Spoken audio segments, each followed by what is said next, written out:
What's up boys, comment ça va? Mesdames et messieurs, bienvenue pour ce Sinoche numéro 2. Vous l'avez vu, retour de la toile mal repassée, retour du petit canapé, petite ambiance cozy cocooning. J'ai écouté vos conseils par rapport au premier Sinoche, donc du coup j'essaie de les appliquer aujourd'hui. Bon, quel est le sommaire du Sinoche numéro 2? Je vais commencer par parler du film Avengement. Ensuite je vais parler du Grinch, après de Calls, la saison 3, ensuite du Monde de Nemo, après du film Ava, et pour finir de Klaus. Dans la catégorie film violent, beaucoup de sang et trahison, Avengement. Yo coucou, c'est encore moi, comment ça va? Bref, on commence dans la douceur de Noël, celle de la tendresse. Non c'est faux, on commence par Avengement, un film bien sanglant avec des os cassés, des fusées et des grosses patates dans la gueule. Ce film est sorti en septembre 2019 sur Netflix, avec comme réalisateur Jesse V. Thompson, un pionnier des films de guerre, et également comme acteur Scott Adkins, que vous connaissez peut-être. Bref, l'histoire d'un mec qui est en prison, sauf que le problème c'est que sa tête est mise à prix par son frère. Et donc notre homme va s'échapper de prison pour se venger de son frère. Pour le coup je trouve qu'il n'y a pas trop de points négatifs à part selon moi l'histoire qui commence un peu tard. Petit autre souci, le film est en version originale sous-titrée, c'est-à-dire que c'est avec des sous-titres français et pas un doublage sous forme de voix française. Non mais en vrai l'histoire elle est très bien et puis la fin est bien aussi. On s'y attend pas vraiment pour le coup, donc je valide cela. Pour la note de Avengement, c'est un 3,5 sur 5. Car c'est vraiment bien et puis putain j'adore la violence, le sang, tout ça. Pardon. Bon bref, si vous voulez en débattre, ça se passe en commentaire comme d'habitude. Dans la catégorie poil, couleur verte et Noël, The Grinch. Bon, maintenant plus sérieusement on passe à un vrai film de Noël, le Grinch. Donc le Grinch, la version originale et pas l'adaptation numérique, est sorti le 6 décembre 2000 au cinéma.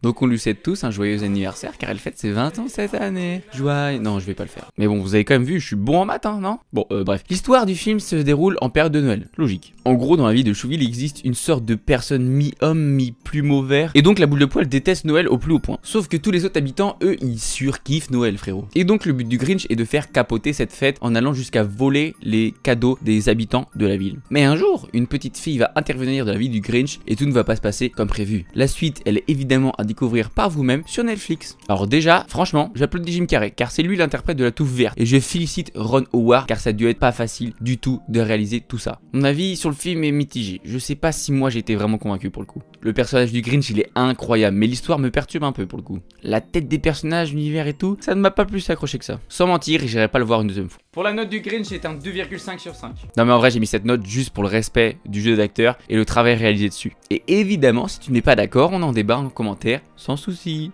Dans la catégorie audition, suspense et imagination, Calls, la saison 3.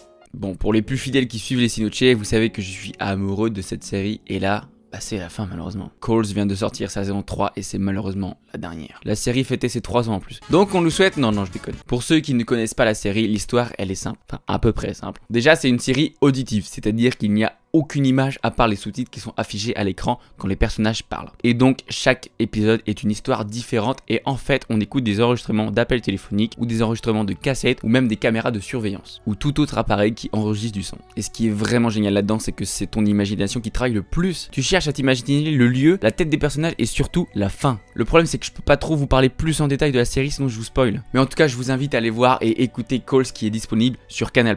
Mais il y a pas mal d'épisodes disponibles sur YouTube gratuitement. Ce qui est aussi carrément cool, c'est que la série a que 10 épisodes par saison et les épisodes durent en moyenne 10 à 15 minutes. Donc c'est parfait. Le seul point négatif, c'est que la saison 3 n'a que 7 épisodes et merde, moi j'en veux plus hein. Et aussi que c'est pas si clair que ça en vrai. Après c'est peut-être de ma faute, j'ai sûrement loupé des informations, mais plus d'explications n'auraient pas été de refus. Pour la note de Calls saison 3, c'est un 4,5 sur 5. Parce que voilà quoi, c'est un format que j'apprécie vraiment beaucoup. J'ai pas mis 5 sur 5 parce qu'il manque un peu d'explications sur certains points à chaque saison. C'est la fin d'une belle série que je n'oublierai jamais. Bien au contraire. Le débat c'est en commentaire, mais ça m'étonnerait qu'on me donne un autre avis. Dans la catégorie océan, poisson et film d'animation, le Monde de Nemo. Et oui, petit retour en enfance avec le Monde de Nemo. Vous savez le poisson clown avec la voix de Franck Dubosc? Mais si, le dessin animé est sorti le 26 novembre 2003 au cinéma. Donc c'est l'histoire d'un poisson clown dénommé Marin, qui est père veuf d'un petit Nemo qui a un petit problème. Il a une nageoire très petite, c'est qui l'empêche de nager correctement. Lors d'une rébellion de sa part, Nemo se retrouve pris au piège et se fait capturer par des plongeurs. C'est ainsi que le périple de Marin commence pour retrouver son fils. Pour le coup, j'ai quasi aucun point négatif à dire, à part le fait que c'est un point jeune pour moi. MDR, la phrase de Daron. Je suis toujours autant impressionné des détails réalisés parce que le taf qu'il a dû avoir. Pour 2003, c'est assez surprenant. Dans ce film, les personnages ont tous leur personnalité à eux et puis c'est fourni niveau péripéties. Franchement, je n'ai rien à dire de plus. Allez le voir, il est disponible sur Disney+. Pour la note du Monde de Nemo, c'est un 4,5 sur 5 également. Car même 7 ans après, j'ai toujours cet amour pour ce film. Débat en commentaire ou pas? J'attends moi. Dans la catégorie armes à feu, femme fatale et excès, le film Ava. Alors j'attendais beaucoup du film Ava, mais je suis resté un peu sur ma faim. Je vous explique tout ça, mais d'abord quelques petites informations. Ava est un film de merde. Merde, je suis désolé, je vous ai spoil. Non mais en vrai, ce film est sorti le 1er décembre 2020 sur Netflix, avec à la réalisation Tate Taylor, et au rôle principal Jessica Chastain.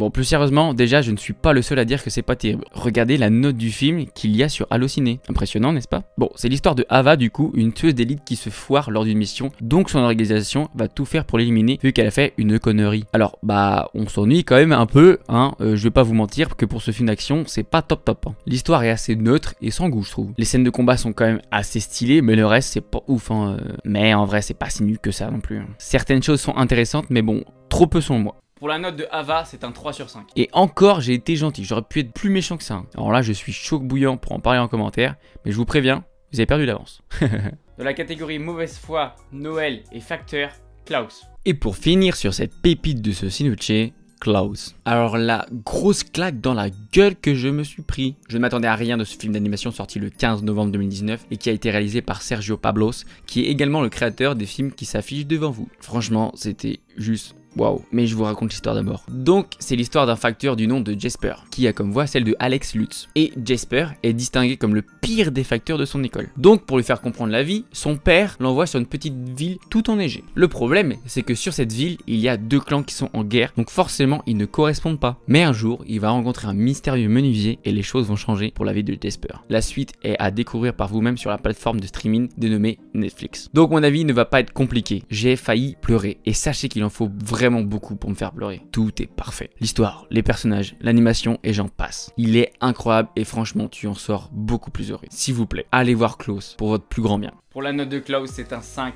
sur 5.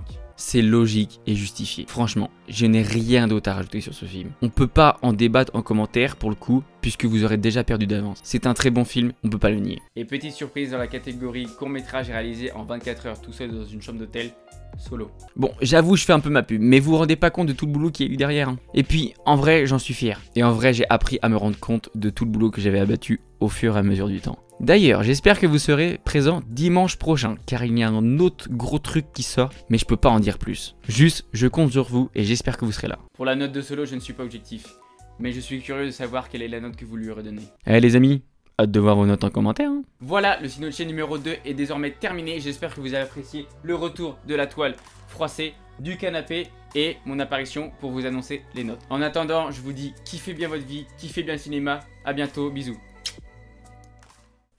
On the drums.